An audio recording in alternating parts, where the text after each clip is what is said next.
देश की संसद के अंदर जिस तरह से दो लोग घुसे, उसके बाद सांसदों का हंगामा हुआ और फिर उनका निलंबन, और अब बात मिमिक्री के बाद जगदीप धनखड़ यानी राज्यसभा के स्पीकर के अपमान से मामला जुड़ गया है। राज्यसभा के स्पीकर ने खुद कह दिया कि उनके समाज और उनकी जाति और किसानों का यह अपमान है, जिसके बाद तो बवाल ही मच गया।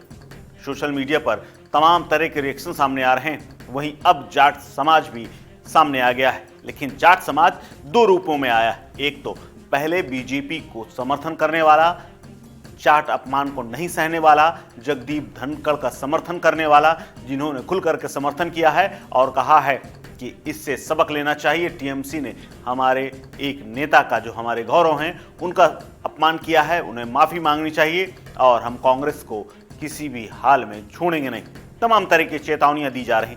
वहीं दूसरी तरफ सोशल मीडिया पर दो धड़े समाज के निकल करके सामने आ रहे हैं। एक तो जाट समाज का जो ट्विटर हैंडल है, उसमें टाइटल लिखा हुआ है जाट समाज, लेकिन वहां पर कुछ अलग ही रूप देखने को मिल रहा है। एक तरफ जहां समर्थन के लिए कई जाट समाज के लोग आ गए हैं, वहीं जाट समाज का जो एक ट्विटर हैंडल है, उसमें कुछ अलग ही बीजेपी को ताकीद देते हुए कही गई। क्या कहा गया है? जाट समाज के ट्विटर पर लिखा हुआ है, जाट समाज धनखड़ साहब का बहुत सम्मान करता है, हमारे समाज के गौरव हैं धनखड़ साहब, लेकिन बीजेपी ये जो हथकंडे अपना रही है उपराष्ट्रपति के बहाने जाट समाज को साधने की, तो ये बीजेपी की भूल है। अगर जाट समाज को साधना है तो जाटों का ओबीसी आरक्षण बहाल करो, केंद्र और राज्य की सरकारों में जाटों के उचित प्रतिनिधित्व का व्यवस्था करो, किसान आंदोलन के दौरान किसानों से किए गए वादे पूरे करो, 750 किसानों की शहादत का जख्म अभी भी हमारे दिलों में है।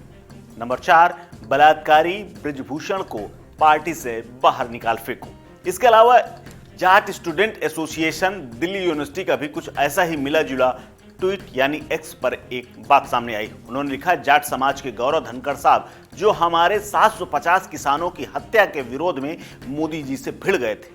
ये तंज कसते हुए उन्होंने बातें लिखी। उन्होंने आगे लिखा है, राज्यपाल पद से इस्तीफा देने तक की धमकी दे दी थी, उपराष्ट्रपति बनने से इंकार कर दिया था, जो हरियाणा में 2016 के जाट आंदोलन में खुलकर जाट समुदाय का समर्थन कर रहे थे, जो 2016 से जेलों में बंद हमारे जाट भाइयों को बाहर निकालने के लिए जी जान लगा रहे हैं।